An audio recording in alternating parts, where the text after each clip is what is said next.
welcome to today's program. I'm Karlen Reed, I'm your host, and today we have a special guest. Our special guest is Kerry LaFleur, our town manager for the town of Concord. And I'm thrilled that she's able to spend some time with us, and I can't wait for you to meet her. Kerry, thank you so much for coming to join us on this program today. I've asked you here because I know that you know everything about town government. You are town government, and you have a long history in town government. So can you give us just a brief start of some of your background, what you did before you came to Concord, and what you're doing, what you've done since you came to Concord? Please. Sure. So thank you, Karlen. I appreciate being here today on, I guess, the first of many shows The for inaugural. you. Absolutely. So yes, I have been in government for a long time, for over 30 years now. I've been in Massachusetts since, really since the late 1990s. Before that, I worked out of state. I've had a lot of great opportunities in my career, and it's really, up to this point, it's been about half in municipal management and half in municipal finance. And both are really interesting and have been fun. I've been in Concord for about 6 years, and I was the chief financial officer up until January, when I moved to interim town manager, where I am now until July 1st, and then, or June 30, and then on July 1st, I'm fortunate enough to have been appointed town manager. Excellent, excellent, excellent. Very good. All right, and you've also been a town manager or town administrator in some other towns as well, Yeah, right? so before coming to Concord, I spent about 9 years as town manager in Lunenburg, which is a community a little smaller, a little further west of Concord, but a great community, and it was a wonderful experience. I also was fortunate enough to spend some time as the interim town manager in Chelmsford, where I also worked in a similar finance role as I had here in Concord. And then I have served as assistant town manager and town manager in a couple of communities outside of Massachusetts as well. Okay. I wanted to find out something about what you view as your role as town manager. Before we start that, you've touched on something I want to find out. You were our chief financial officer, now you're a chief administrator, the town manager. Who's filling your role? Who's doing the finance stuff now? How's that working out? Yeah, so we actually have, I like to refer to them as the dynamic duo. We have two recently retired finance and, well, one is purely a finance professional. The other has had a career similar to me, where he had been both town manager and finance director. But two individuals from Reading, the retired Reading school CFO, and the recently retired Reading town manager. And they have been here, one started in February, one started in March, and they are just wonderful to have. They're job sharing. And their names are? Oh, their names. We're allowed that to would say be names, sure. yes. So Gail Dowd is, she is the retired CFO from Reading Public Schools, and Bob LaLesher is the retired manager. So again, they split up. Gail's here 3 days a week, Bob's here 2. They do different tasks, but they're fulfilling the role of the CFO. Good, excellent. Well, I can see that your former position is now well covered. Now, let's move into your current position. So, what's the role of the town manager, and what do you see your functioning capabilities, and what do you want to do? What do you want to accomplish? What's your role? Yeah, so actually in preparing or thinking about what I would talk about today, I went back and I looked at the job description for town manager. That's a great place to start. And the job description really has the duties broken up into 3 areas: administrator, manager, and leader. And so the administrator part really is sort of keeping the trains rolling on time. The manager part talked about the budget and long-term fiscal planning for the community. So obviously that's right up my alley. That's interesting. The leader part is really where I see a lot of focus over the next several months, and maybe even much longer than that. So the leader part of the job description talked about hiring, training, motivating employees, and working effectively with boards and committees. And so I think really as we transition from pandemic to post-pandemic, everybody's been hit really, really hard. From our employees' perspective, the last couple of years have been really, really tough. We saw before the pandemic quite a bit of attrition, mostly as a result of retirement. We had an older workforce and a lot of people retiring. Now we're trying to fill those positions, and it's very, very hard. And there's been a decent amount of discussion here in Concord about our vacancy rate and municipal position in the organization. You know, do we have a higher vacancy rate than other communities? Are there specific reasons? And certainly there are reasons why we have vacancy in positions. But Can I stop you just right there? Because Sure. You queued something up. How many people work for the town of Concord? Do you know approximately how many staffers you have? Yeah, so we've got about 260 full-time, and then we have about another 300 or so part-time. Okay. And most of that Didn't know is in community services and recreation. Sure. But Like the lifeguards, that sort of thing? right, Okay. yeah. That makes sense. And so this is something that communities everywhere, at least in our area, are really having a difficult time with, is filling these positions. Right. And I often wonder where did all of these people go? Because it wasn't that long ago that we had just piles and piles of applications for every position, and now we're really fighting for to hire people. Well, I think the town is not alone in that respect. I mean, you go down to the local streets and such, you can see on the some of the malls and such, you're saying hiring now. Wendy's is hiring, that sort of thing. So it's not just the town of Concord. Right, sure. it is all over the place. I think one thing that makes it particularly difficult for us is we need to be able to act and react and respond very quickly. And you know, government, that's not what we do. It's a thoughtful, deliberative process. It's a thoughtful, deliberative Very thoughtful, process, very deliberative. process for sure. Okay, anything else on the roles? Because I want to get to your global vision of what's going to happen in the next Yeah, couple months. no, we certainly can transition to that. Let's talk about that. What do you see on the horizon? What's coming up for the town of Concord? So I think, you know, what is coming up, particularly on our staffing front, is we are trying to gear up to make sure that if we go through something like we have over the last couple of years, that employees are able to perform their jobs effectively wherever they have to do that. So we've made are in the process of making a lot of improvements in technology. Simple things from, instead of replacing desktops, we're making sure people have laptops so that they have those to take home if they need to. Making sure that we have adequate licenses, software licenses for people to be able to access from a remote location. And we just upgraded our phone system, and this is something that was in the works, it feels like years now, and we finally did it. And we have soft phone capability. We take it for granted, that sort of thing. We have telephone, but no, it actually does make a lot of difference. You said soft phone capability? Soft this phone, is pretty cool. What is it? So phones are connected through laptops. Okay. So if somebody takes their laptop home to work, they have access to their office phone. And so it makes it easier to call out, because if you need to return calls, you don't necessarily want to do that from your home phone, but you're able to do that through the soft phone, and it shows up as if you were calling from the office. Okay, so in addition to staffing, what else do you have on the horizon? What kind of events or programs or meetings or calendar type stuff do you have coming up? Yeah, so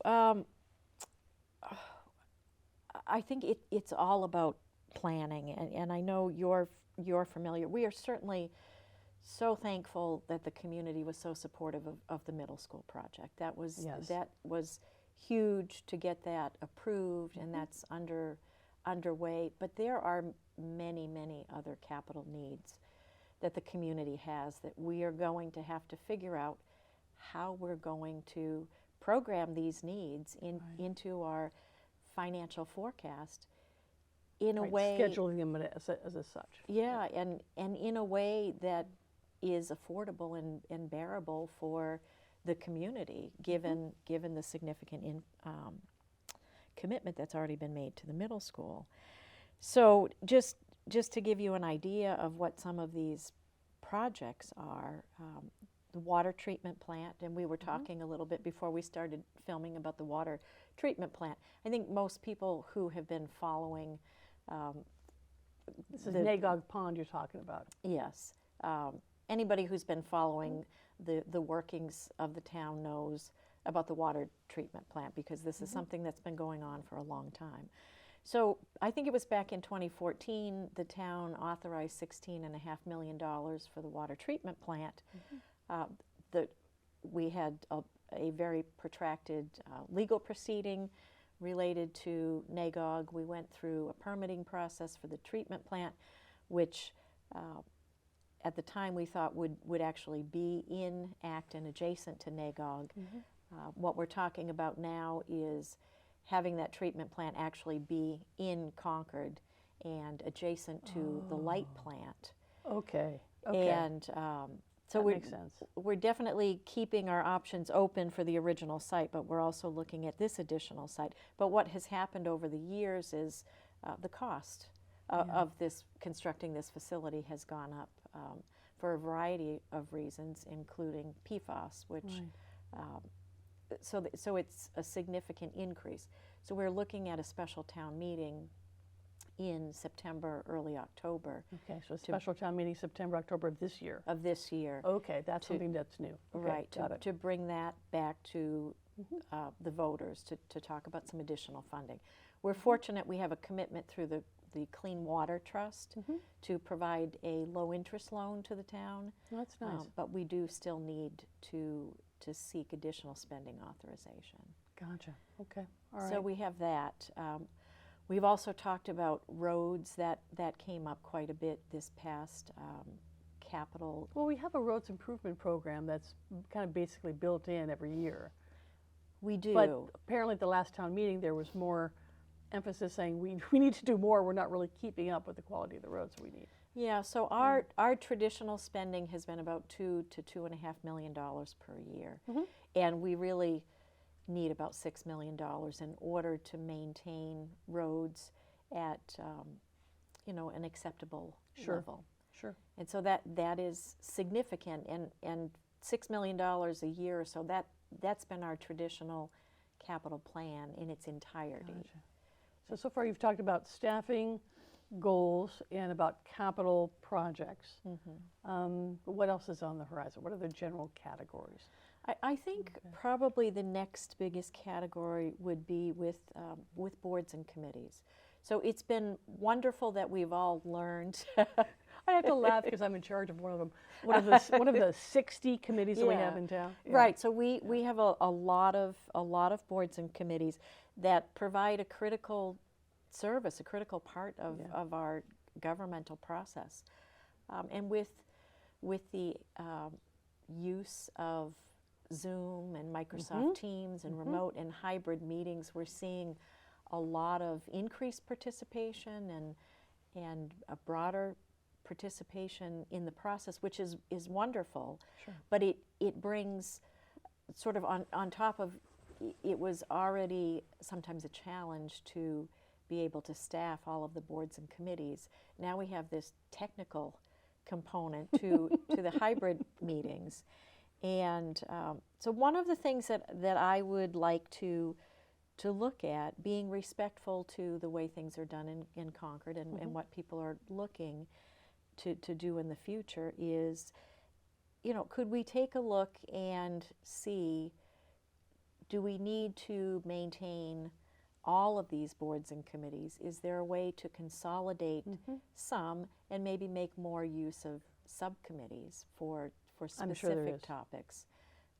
And I think it would be better overall. And if that's not possible, maybe making more use of roundtables. So we have the housing roundtable that I think is where you pretty collect various committees and interested in meeting at one time and you talk about a particular issue on some sort. Okay. Right, Like and like the Concord Housing Authority, the Concord Housing Development Corporation, the Concord Yeah, Housing yeah. Foundation. Yes, and the affordable, what is it? Municipal Affordable Housing Trust? right. I think I Yeah. got that right. Those four meet together. Yeah, that, we have a lot of work done about addressing sustainability issues. We have the two committees, CSEC and CAB. We have the light board that is often involved in that. Same thing with transportation. We have a lot of different groups Yeah, we do. there. A lot of ideas, a lot of people passionate about things. But sometimes I'm concerned about the lack of consensus building and the difficulty that it poses on the organization to be able to fulfill the expectations of everyone in the community. Sure, and that's necessary so that we can keep the ship going in the right direction. Instead Yeah, of being and making pulled sure left and right and all up, down, all different directions. Yeah. making sure we're doing the right things and that we're being efficient and judicious in the money that we're spending. Okay, all right. All right, anything else as far as what's on the horizon? I mean, summertime for a lot of folks is a time to think about recreation things, not about town governance necessarily. And I'm not sure what else is, anything else? Anything else that you could think of besides that? I think that's really enough for right now. I'm hoping. Okay, all right. No, that's actually, we're quite fair with that. All right, well, I tell you what, I have kept you a long time, and I truly do appreciate you spending time here out of your busy schedule and coming down to this studio here at Minuteman Media Network and located in the high school. And spending time here. Is there, we have an audience here that they'll be both online as well as on the TV. Yeah. Is there anything special you want to say to them about your role, your job, anything, any last words that you want? Yeah, I mean, I think I'd like to close by thanking the community for being so incredibly supportive of. Don't talk to me, talk to our, them. oh. Talk to them. For being so incredibly supportive of all of the initiatives that we undertake here, particularly the middle school. I'd also like to thank the town and particularly the select board and the senior management team for being so supportive of me in the position of interim town manager and soon to be town manager. And I think finally, just a big thank you to all of our staff who has worked tirelessly over the last several years and certainly long before that. But without their diligent efforts, we wouldn't be the community that we are today. So I really big thank you to the staff. Okay, sounds good.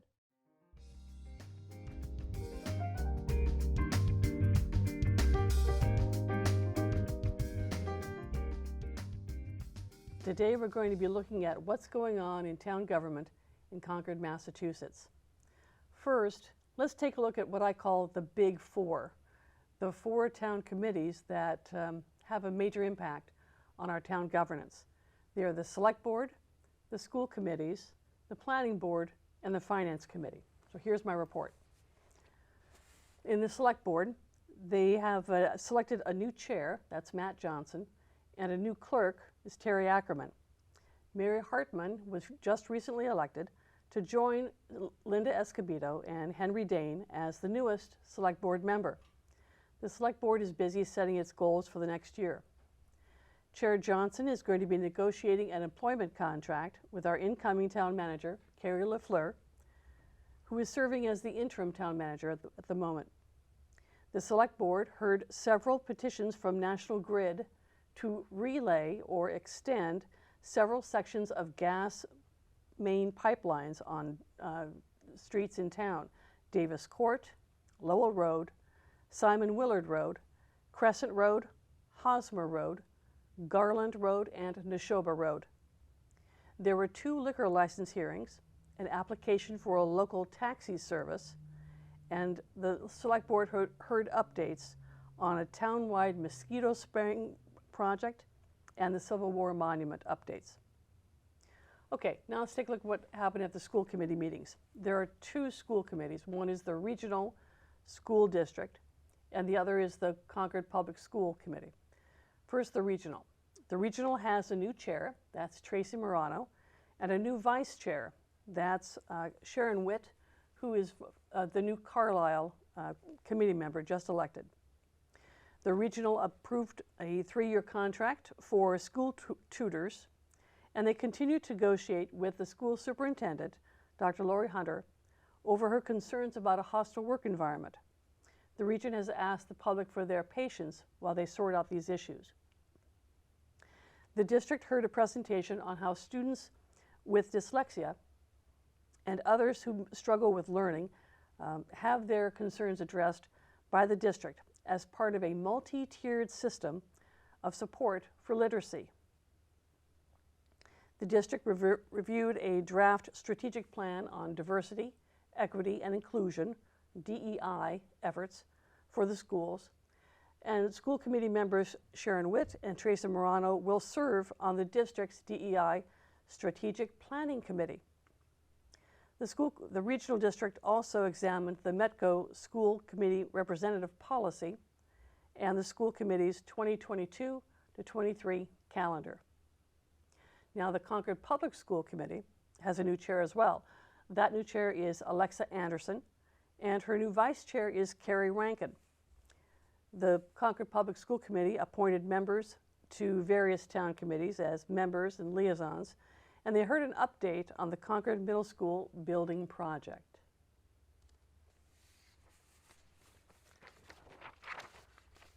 Now let's go look at what's been going on at the Planning Board. The Planning Board heard information on a proposed 4-lot subdivision on Sunnyside Lane, and the Planning Board then continued that hearing to its next meeting in June. This is a development that is involving not just the Planning Board, but also the Natural Resources Commission and the Public Works Department as they try and put this subdivision together. The Planning Board reviewed draft rules and regulations to implement Article 30, the Scenic Roads Bylaw, which was passed by town meeting in May. The Planning Board is particularly interested in balancing and monitoring the concerns for the Public Works Department and the Historical Commission. These are draft rules and regulations prepared by the Department of Planning and Land Management, and the Commission is going to be looking at how to define what a stone wall is and the public shade tree replacement process that's going to be used as part of this bylaw implementation process.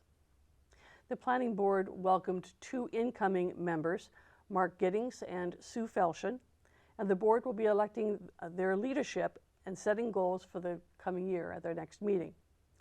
I predict that one of those goals may be whether and how to resurrect the thorough business district rezoning bylaw effort that was Article 3 that failed town meeting in May by slim margin.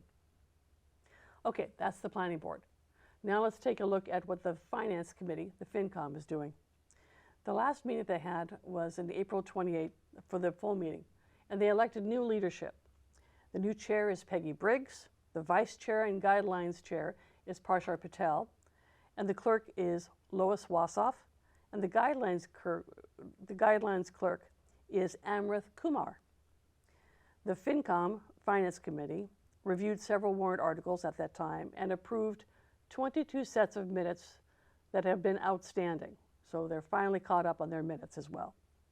Now the next meeting that they have is in May, and I think one of the highlights is a discussion about the upcoming special town meeting in October of this year. All right, those are what I call the 4 big committee meetings.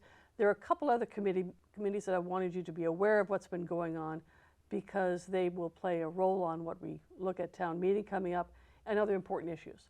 So those 3 committees that we'll be looking at as well are 2229 Main Street, the Junction Village Open Space Task Force, and the Transportation Advisory Committee. So let's take a look at what's going on at 2229 Main Street. As you can see on this slide, the committee is concerned with a 46-acre parcel of land located at 2229 Main Street in Concord. This committee is chaired by Pam Rockwell. At the most recent meeting, Chair Rockwell discussed a draft letter that she had prepared to the Select Board that outlines some of the risk parameters for the Select Board to consider as they ponder taking over responsibility for this 46-acre parcel, which is also known as the former nuclear metals land site. This is the same property that the Federal Environmental Protection Agency has awarded a $125 million Superfund cleanup project. So this is a property that's supposed to be cleaned up to a residential standard, and this is the main focus for this particular committee. Chair Rockwell described the draft as a response to the Select Board's request for information about the risk parameters. The committee is still working on this draft, and we expect to see that the letter will come to the Select Board sometime later this summer. Okay, now let's look at what the Junction Village Open Space Task Force. Now, as you can see on this slide of this parcel, this is an 8-acre piece of land that the chair, Karlen Hempel, is discussing with her committee on how to develop. Right now, they're looking at their next steps because they successfully secured $250,000 at town meeting in May from the Community Preservation Act funds that were available. So they have $250,000. Now they want to move forward with their plans, a phased step approach to develop it.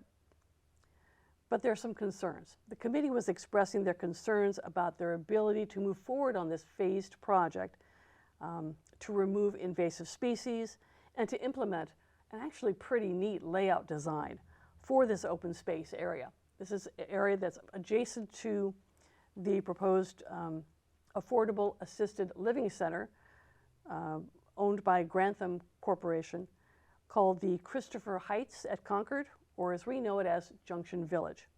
And it's located near the Concord prison.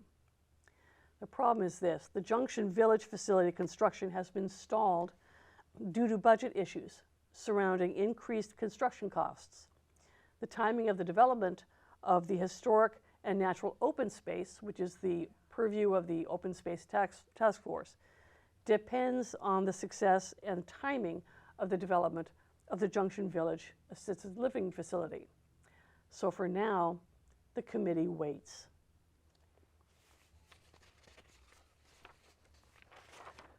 Okay, the last committee I wanted to highlight for today is the Transportation Advisory Committee, chaired by Nick Pappas, and the vice chair is Dan Schrager. The Transportation Advisory Committee listened to Chair Pappas at this most recent meeting, describe his efforts to enhance public works funding.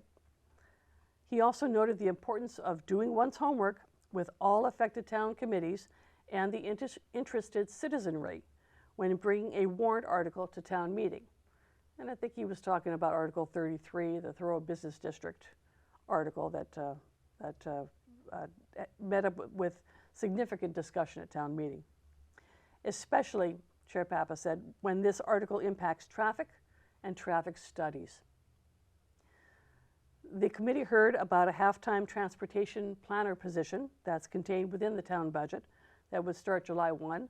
That position is still going through its creation process with the Human Resources Department and with the Personnel Board. The Transportation Advisory Committee also received updates on transportation options that are available in town, inter-committee partnering on transportation issues, and a pilot trolley project for local tourists. Okay, that's a quick review of what's been going on with some of the committees here in town in Concord, and that's all that we have time for today on this particular episode. If you have any suggestions for news coverage, please contact your local TV station, Minuteman Media Network, at 978-369-5038. And if you have ideas for more programs, let us know. We'd be interested in hearing about it. Thanks a lot for listening, and come back again for another episode of our Town's Inner Workings. I'm Karlen Reed. Thank you much. Goodbye.